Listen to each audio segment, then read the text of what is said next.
अष्टावक्र ने बताया ऐसा रहस्य जिसे जानकर आपका जीवन बदल सकता है। पिछले भाग में हमने जाना, मनुष्य का सबसे बड़ा बंधन संसार नहीं बल्कि उसका अपना मन है। हमने यह भी समझा कि अहंकार ही वह दीवार है जो हमें हमारी वास्तविक पहचान से दूर रखता है। अब प्रश्न उठता है, अगर अहंकार छोड़ दें तो क्या इच्छाएं भी समाप्त हो जाएंगी? क्या बिना इच्छा के जीवन संभव है? या फिर अष्टावक्र हमें जीवन से भागने की शिक्षा देते हैं? उत्तर है नहीं। अष्टावक्र कभी भी जीवन से भागने की बात नहीं करते। वे केवल यह कहते हैं, काम करो लेकिन काम तुम्हें न करे। यही अंतर समझ लेना ही आध्यात्मिकता का आरंभ है। अध्याय 3, इच्छा का अंत नहीं, उसके दास बनने का अंत। एक इच्छा पूरी होती है, दूसरी पैदा हो जाती है, दूसरी पूरी होती है, तीसरी खड़ी हो जाती है। मानो मन एक ऐसा व्यापारी है जो कभी घाटा स्वीकार ही नहीं करता। वह हमेशा नया सौदा खोजता रहता है। आज नया मोबाइल, कल नई कार, फिर बड़ा घर, फिर और अधिक सम्मान, फिर और अधिक सुरक्षा, फिर और अधिक पहचान। और एक दिन पूरी जिंदगी बीत जाती है। लेकिन मन फिर भी कहता है, बस थोड़ा और। ध्यान दीजिए, मन कभी पर्याप्त शब्द नहीं जानता, उसे केवल और शब्द आता है। यही कारण है कि संसार में सबसे अमीर व्यक्ति भी बेचैन हो सकता है और सबसे साधारण व्यक्ति भी गहरी शांति में रह सकता है, क्योंकि शांति धन से नहीं, पर्याप्त के अनुभव से आती है। अष्टावक्र का बोध। अष्टावक्र कहते हैं, इच्छा को मारो मत, उसे देखो, क्योंकि जिसे दबाया जाता है वह और शक्तिशाली होकर लौटता है, लेकिन जिसे समझ लिया जाता है वह स्वयं समाप्त हो जाता है। जब आप मन को देखते हैं तो पहली बार आपको पता चलता है कि विचार आप नहीं हैं, इच्छाएं आप नहीं हैं, भावनाएं भी आप नहीं हैं। आप तो केवल उन सबके साक्षी हैं। और साक्षी कभी दुखी नहीं होता। दुख तो हमेशा पात्र को होता है, दर्शक को नहीं। दूसरी कहानी, व्यापारी और 3 संदूक। बहुत समय पहले काशी में एक धनी व्यापारी रहता था। उसके पास अपार धन था। उसके महल में 3 बड़े संदूक रखे थे। पहले संदूक में सोना, दूसरे में हीरे, तीसरे में दुर्लभ रत्न।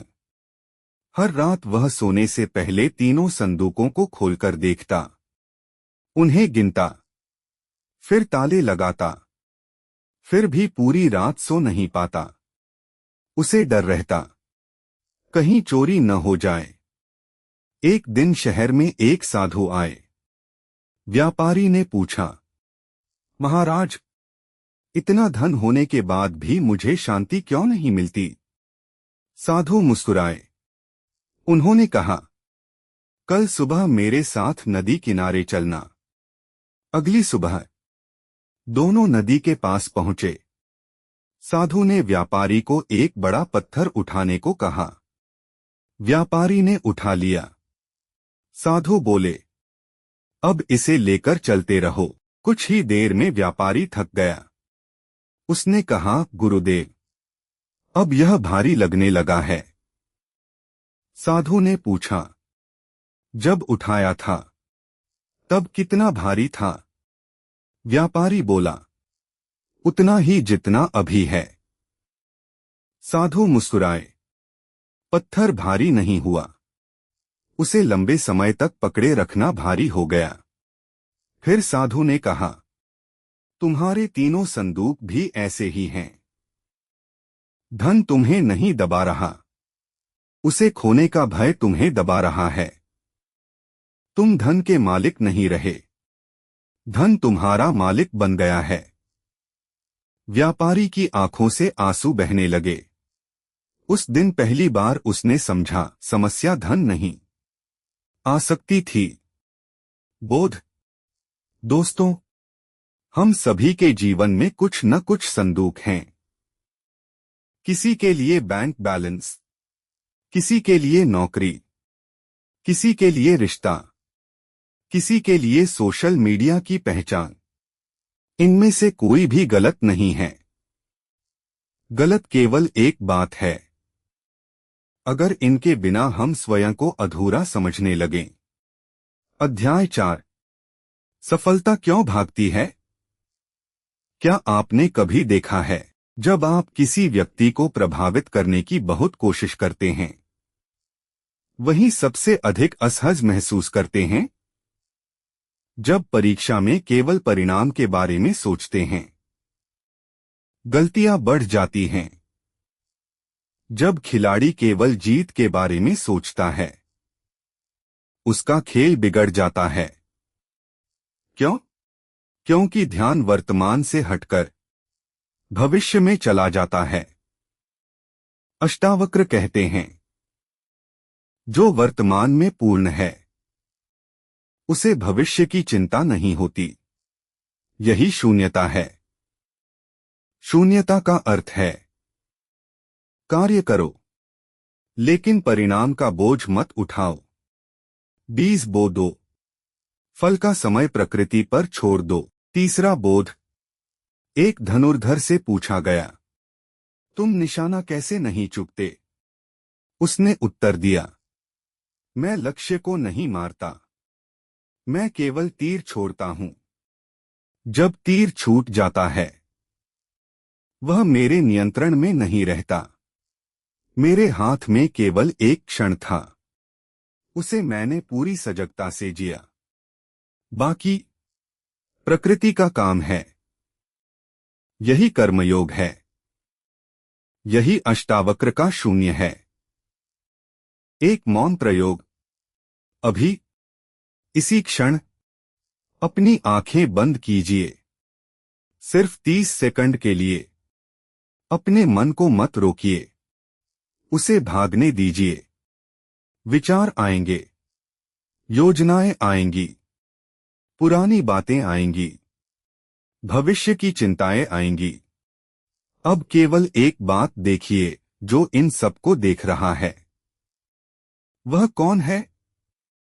विचार बदल रहे हैं, लेकिन देखने वाला नहीं बदल रहा। भावनाएं बदल रही हैं, लेकिन देखने वाला नहीं बदल रहा। शरीर बदल रहा है, उम्र बदल रही है, पर देखने वाला वही है। अष्टावक्र कहते हैं, वही तुम्हारा वास्तविक स्वरूप है।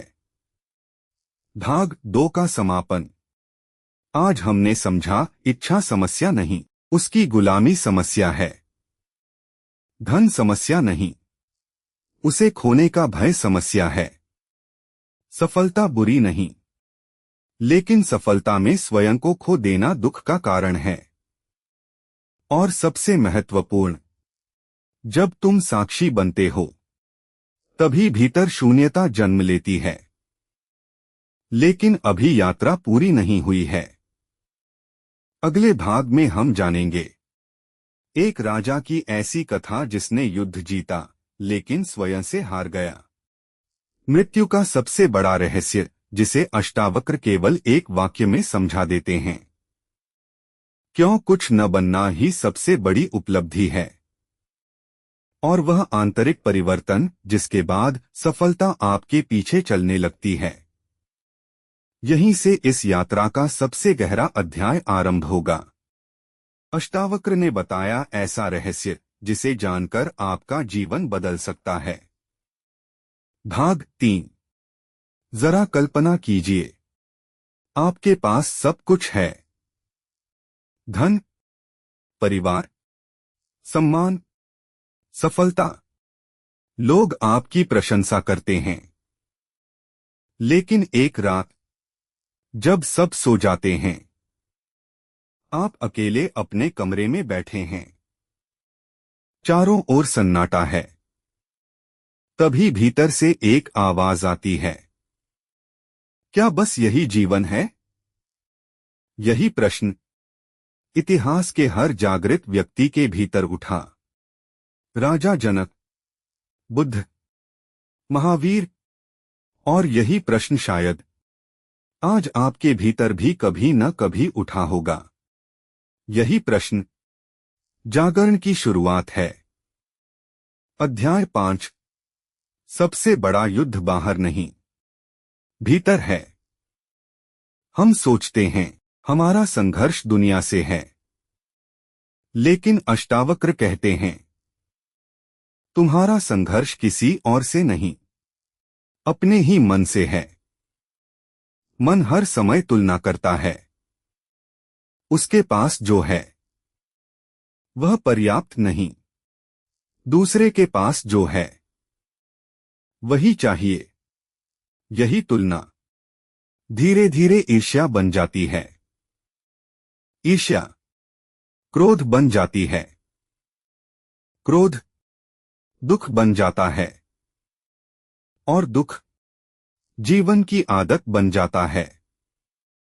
अष्टावक्र कहते हैं जिस दिन तुलना समाप्त होगी उसी दिन स्वतंत्रता जन्म लेगी। तीसरी कहानी, राजा जिसने संसार जीत लिया लेकिन स्वयं से हार गया। बहुत समय पहले एक विजेता राजा था। उसने अनेक राज्यों पर विजय प्राप्त की। लोग उसे महान योद्धा कहते थे। उसके महल में सोने के सिंहासन थे। सेनाएं उसकी आज्ञा पर चलती थीं। लेकिन एक दिन उसने देखा, महल के बाहर एक साधु पेड़ के नीचे बैठा मुस्कुरा रहा था। राजा को आश्चर्य हुआ। उसने पूछा, तुम्हारे पास कुछ भी नहीं, फिर भी तुम इतने प्रसन्न कैसे हो? साधु ने उत्तर नहीं दिया। उसने राजा से पूछा, राजन, यदि आज तुम्हारा राज्य छिन जाए, क्या तुम फिर भी ऐसे ही मुस्कुराओगे? राजा चुप हो गया। साधु ने फिर पूछा, यदि तुम्हारी शक्ति चली जाए, यदि लोग तुम्हारी प्रशंसा करना बंद कर दें, यदि तुम्हारा शरीर बूढ़ा हो जाए, क्या तब भी तुम स्वयं को वही व्यक्ति मानोगे? राजा के पास कोई उत्तर नहीं था। साधु मुस्कुराया और बोला, तुम राजा नहीं हो, तुम केवल राजा होने की भूमिका निभा रहे हो। भूमिका बदल सकती है, लेकिन अभिनेता वही रहता है। राजा उस रात सो नहीं सका। पहली बार उसने अपने जीवन को देखा। वह समझ गया, वह सिंहासन से नहीं, सिंहासन की पहचान से बंधा हुआ था। उस दिन से उसका जीवन बदल गया। वह राज्य छोड़कर नहीं गया, लेकिन राज्य उसके भीतर से चला गया। यही शून्यता है। गहरा बोध। सोचिए, जब आप फिल्म देखते हैं तो अभिनेता कभी राजा बनता है, कभी भिखारी, कभी पुलिस वाला, कभी अपराधी। लेकिन फिल्म खत्म होते ही वह इनमें से कुछ भी नहीं रहता। जीवन भी ऐसा ही है। आप पिता हैं, मां हैं, व्यापारी हैं, कर्मचारी हैं, शिक्षक हैं। ये सब भूमिकाएं हैं। लेकिन आप कौन हैं? अष्टावक्र का पूरा ज्ञान इसी प्रश्न के इर्द गिर्द घूमता है। अध्याय 6। मृत्यु का रहस्य। दुनिया का सबसे बड़ा डर क्या है? मृत्यु। हर व्यक्ति इससे डरता है। लेकिन अष्टावक्र पूछते हैं, जो जन्मा ही नहीं, वह मरेगा कैसे? यह सुनकर लोग चौंक जाते हैं। वे शरीर की बात नहीं कर रहे। शरीर जन्मा है, शरीर मरेगा। लेकिन क्या आपने कभी अपने भीतर उस मौन को देखा है, जो बचपन में भी था, आज भी है और हर अनुभव का साक्षी है? जब आप 5 साल के थे, वह भी देख रहा था, आज भी वही देख रहा है। चेहरा बदल गया, शरीर बदल गया, विचार बदल गए, लेकिन देखने वाला नहीं बदला। अष्टावक्र कहते हैं, वही तुम हो, और जो कभी बदलता नहीं, उसे मृत्यु छू भी नहीं सकती। चौथी कहानी। नदी और समुद्र। एक छोटी नदी थी। वह पहाड़ों से निकलकर बह रही थी। रास्ते में उसने पेड़ों को देखा, गांव देखे, शहर देखे। उसे अपने बहने पर बहुत गर्व था। एक दिन वह समुद्र के पास पहुंची। जैसे जैसे समुद्र निकट आया, नदी डरने लगी। उसने सोचा, अगर मैं समुद्र में मिल गई तो मेरा अस्तित्व समाप्त हो जाएगा। समुद्र मुस्कुराया। उसने कहा, तुम समाप्त नहीं होगी। तुम पहली बार अपने वास्तविक स्वरूप को जानोगी। नदी ने साहस किया और समुद्र में उतर गई। उस क्षण नदी नहीं रही, लेकिन पानी तो था। बल्कि अब वह सीमित नदी नहीं, असीम समुद्र बन चुकी थी। दोस्तों, यही हमारी यात्रा है। हम अपने छोटे से अहंकार को बचाते रहते हैं, क्योंकि हमें लगता है, अगर यह चला गया तो हम समाप्त हो जाएंगे। लेकिन अष्टावक्र कहते हैं, अहंकार समाप्त होगा, तुम नहीं। बल्कि पहली बार तुम अपने वास्तविक स्वरूप को जानोगे। सबसे बड़ा भ्रम, हम सोचते हैं, अगर मैं विनम्र हो गया तो लोग मुझे दबा देंगे। अगर मैं अहंकार छोड़ दूं तो मैं कमजोर बन जाऊंगा। लेकिन प्रकृति को देखिए, फल से लदा हुआ पेड़ झुकता है, खाली पेड़ अकड़कर खड़ा रहता है। नदी नीचे की ओर बहती है, इसीलिए समुद्र बनती है। बादल हल्के होते हैं, इसीलिए आकाश में उड़ते हैं। जो जितना खाली, वह उतना विशाल। जो जितना भरा हुआ, वह उतना भारी। मौन अभ्यास। आज रात सोने से पहले सिर्फ 5 मिनट बैठिए। अपनी सारी पहचानों की सूची मन में बनाइए। मैं पिता हूं, मैं मां हूं, मैं व्यापारी हूं, मैं इंजीनियर हूं, मैं अमीर हूं, मैं गरीब हूं। एक एक करके हर पहचान के बाद पूछिए, अगर यह भी न रहे तो क्या मैं फिर भी रहूंगा? धीरे धीरे मन शांत होने लगेगा। आपको पहली बार अनुभव होगा कि पहचानें बदलती रहती हैं, लेकिन अस्तित्व नहीं। भाग 3 का समापन। आज हमने जाना, जीवन का सबसे बड़ा युद्ध मन के साथ है। हमारी अधिकांश पीड़ा तुलना से पैदा होती है।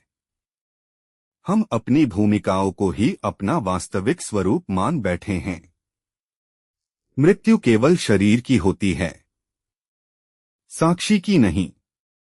और सबसे बड़ा सत्य, नदी समुद्र में खोती नहीं, समुद्र बन जाती है। ठीक उसी प्रकार जब मनुष्य शून्य होता है तो वह छोटा नहीं होता, वह असीम हो जाता है। अगले और अंतिम भाग में हम जानेंगे, क्या शून्य बनने के बाद सच में सब काम बनने लगते हैं? अष्टावक्र के अनुसार सफलता, धन और आध्यात्मिकता का वास्तविक संबंध। एक अंतिम प्रेरक कहानी जो आपके जीवन का दृष्टिकोण बदल सकती है। 7 मिनट का शक्तिशाली ध्यान, गाइडेड मेडिटेशन, और ऐसा समापन जिसे सुनकर श्रोता लंबे समय तक मौन में डूब जाए। यही इस ऑडियो बुक का सबसे प्रभावशाली और भावनात्मक भाग होगा।